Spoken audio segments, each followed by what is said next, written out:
Hello, everybody, and welcome to the weekly Facebook Live event from Avian Specialty Inks. And today we have Karla Rivas, our product manager for Union Ink. And we're talking about the UPLC Gen 2 line. Karla sent this ink over to me to try in the app lab, and I've did a few things. We're going to show those prints. First of all, she challenged me to look for a few specific characteristics of the ink, and I think I put it through its paces. So welcome, Karla. Thank you. And we released this last month, and I got my hands on it. Finally, you had some time in the app lab. Thank you. Thank you for having me, Ray. Thank you for putting the ink to the test. We wanted to have the ink in the hands of an expert and do all these different scenarios to make sure the ink performs the way we want it to perform, and also to show our customers. And to let everybody know, this is the very first time Ray is trying out this ink. So as he says, the moment we had some ink in our hands, we sent it to Ray for this testing. So let's find out what you saw. Yeah. Fantastic. So we took video and we did all the documentation. So here we go. So here I'm just showing the setup. We have the underbase gray for when we go on the poly. Smoothing screen. We have the white. And then we have a light blue, a teal,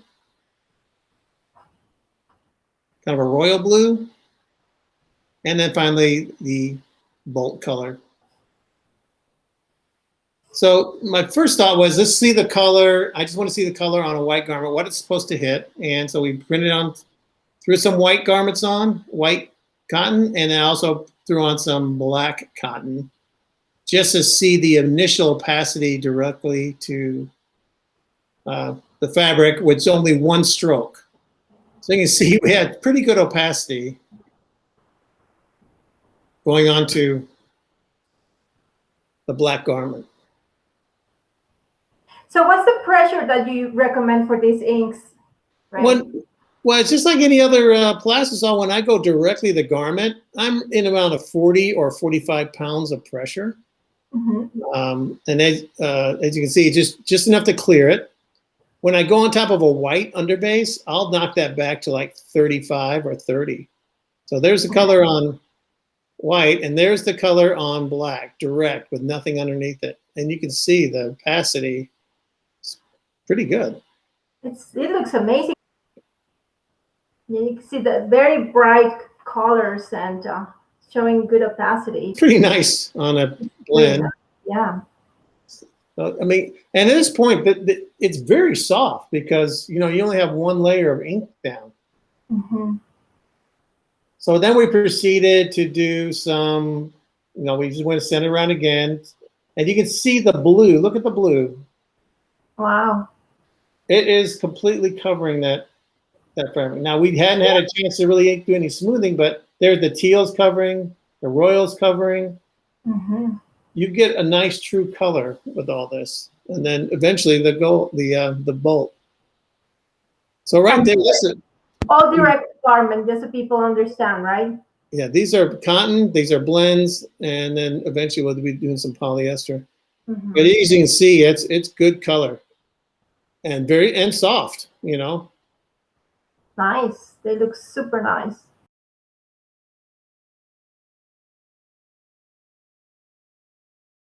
Now here's the white. This is your new white. This is the white I fell in love with when we developed it and we put it together. It's the low cure, low bleed white, a completely new white formula in our arsenal, and we are getting excellent feedback from customers. Look at that white. That's a double stroke on a black garment. Wow. Completely covers it. So on this case, we said, okay, this is a piece of art that goes underneath, on and off the colors above it. Mm-hmm. So first we want to just do a little double stroke, a little hard stroke on top, so you can actually see the white showing through. Okay. So it creates that mountain background, and we're doing this on we're doing this on cotton, we're doing it on blends, and we're doing it on 100% polyester to show the bleed resistance of the white and the colors.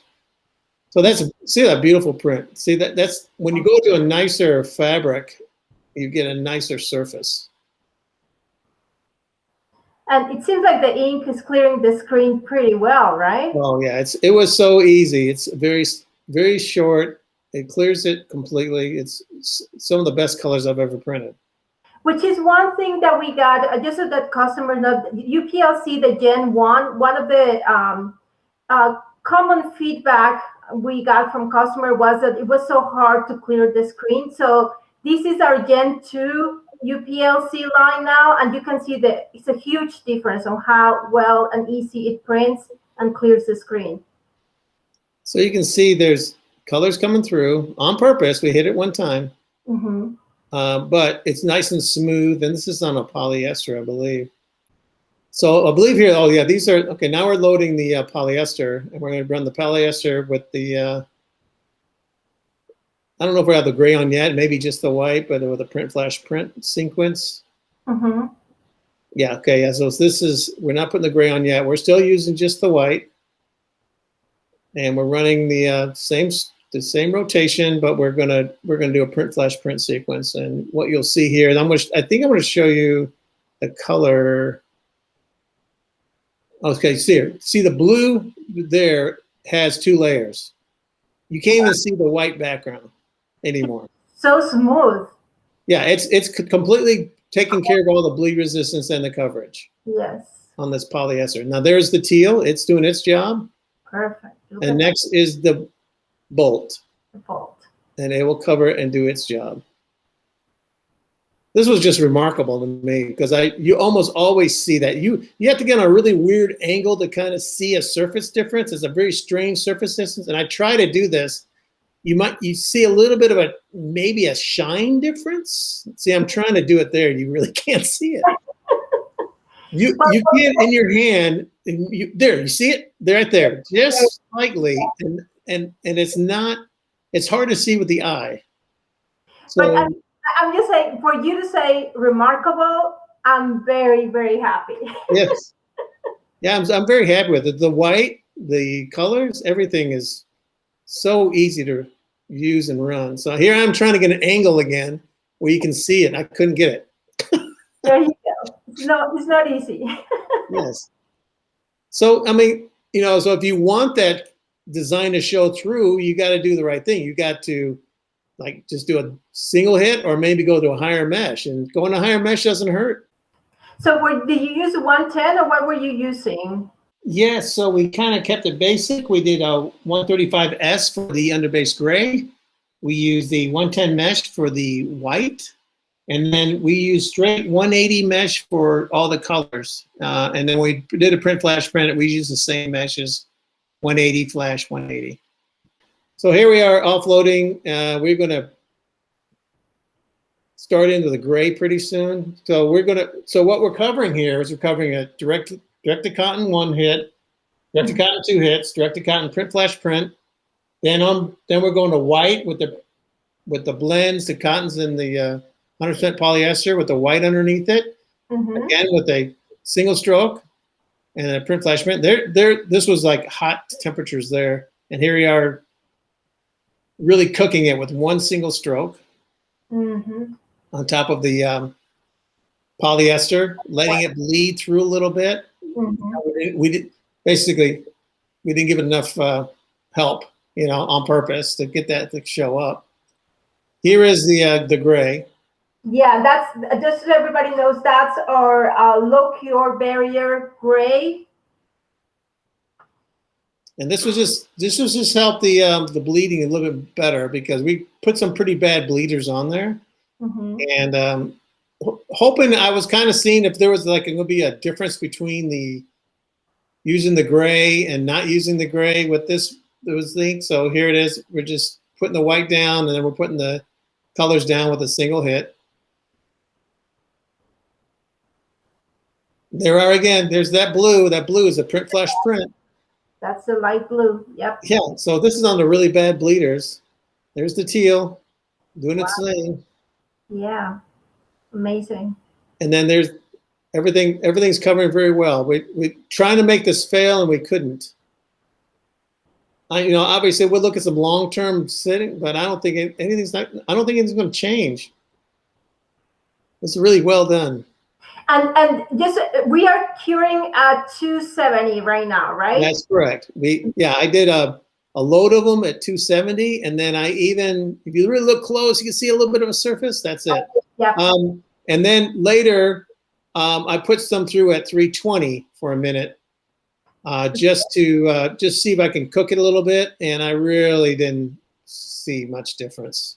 Wow, that's pretty good. I mean, the color consistency of our system, either you curing low temperature or higher temperature, and how we really work with the dye migration, we really prevent that from happening. Well, that one shot was pretty remarkable because I had the gray, the white, and then the colors, print, flash, print. And you couldn't really see where the gray and the white were. And that just tells me that the colors are standing their own on the bleed resistance also. Exactly. Yeah. They do their job. Yes. I was zooming in on the white there a little bit. Which this system was designed to be used direct to fabric on 100% poly. So it should have enough bleed resistance to not needing an underbase. Of course, we know we have bad bleeders that sometimes we do need to have either a white as underbase or the barrier gray, but I mean, the colors should be good enough. Exactly. For some of those polyester fabrics. Mm-hmm. Right. Many of our customers use this for numbering manually and sometimes automatic on a popular jersey. Mm-hmm. So here we're just doing, I'm just offloading different combinations of things, trying to see what each fabric does. And here's a single stroke versus the print flash print. Wow. And that's without any white. Wow, that's pretty remarkable. And that white with print flash print color. Now that's something else. Yeah. We got all that color. Gray, white, and single color. There you go. Look at that. That looks amazing. Now here's print flash print. Can't really even see it. You see a gloss difference in the design. That's it.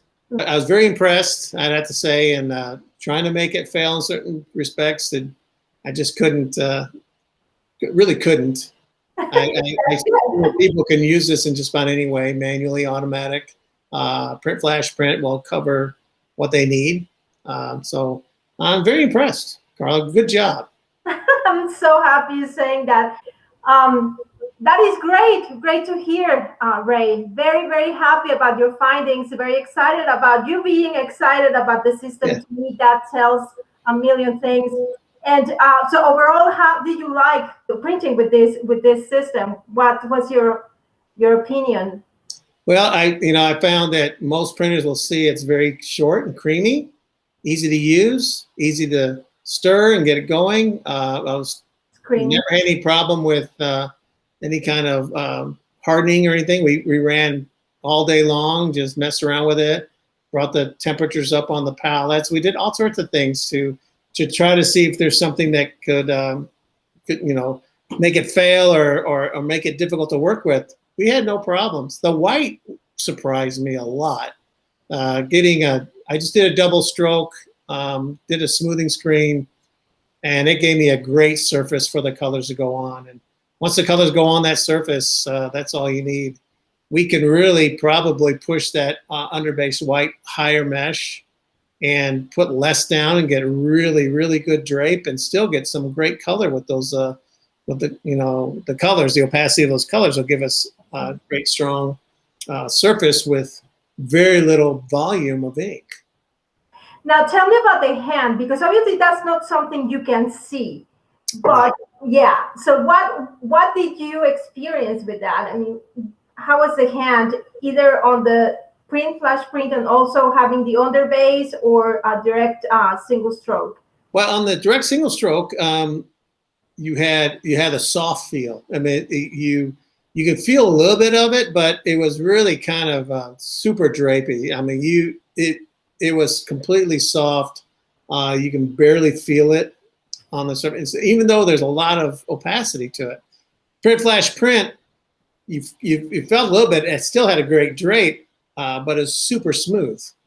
So I mean, if you start using this for athletics, I mean, you've got it made, because it's, you know, even a Print Flash Print would give you all the color you need, and the surface still wouldn't be stiff. Obviously, the material underneath it kind of, you know, kind of makes the surface what it is. Right. But even on the rough stuff, that tri-blend, that usually gives us some really wiry feel and sandpaper feel. It was still it felt very smooth. I know the video kind of was misleading a little bit, because it was smoother than it looked. It was really nice. I'm glad we printed all those fabrics. That's a great, I mean, that's a great test. That's a great result. Very happy about the comments and the feedback you're providing. Just to remind everybody, we have 24 colors, which are the BSN approved colors. That's the sports series. And we also have 6 colors that we have matched to the ATHP Union standard colors, so that people who have been a long time user of Union ink can now have these colors in a low cure format with the UPLC Gen 2 product line. We have the 2 barriers, the gray, the black. You just tested the gray with great, amazing results. And we have the 2 whites, the polyester, which now we're calling poly stretch white, and the one you tested, which we are all very excited about, the low cure, low bleed white, which are showing amazing results throughout all the tests, beta tests, and now customers that are using our product also coming back with great comments about that low cure, low bleed white. So it's right here for you guys, and we're ready to take orders in, and we're excited. I'd be happy for you to try it, and just give us a call, and we can certainly help you to get some product to you. Well, thank you, Karla. Thank you for letting me put this on video, and you didn't even know what I was going to do, so it could have been a complete disaster. I know. I probably would have warned you. It was a surprise. We got to tell everybody. I haven't spoken to you about what your findings were until we're doing this now. So it could have gone the completely opposite way. I like making you nervous. But, well, thank you a lot, and join us next week. And thank you, Karla. We always have a good time. Goodbye, everybody. Thank you. Bye-bye.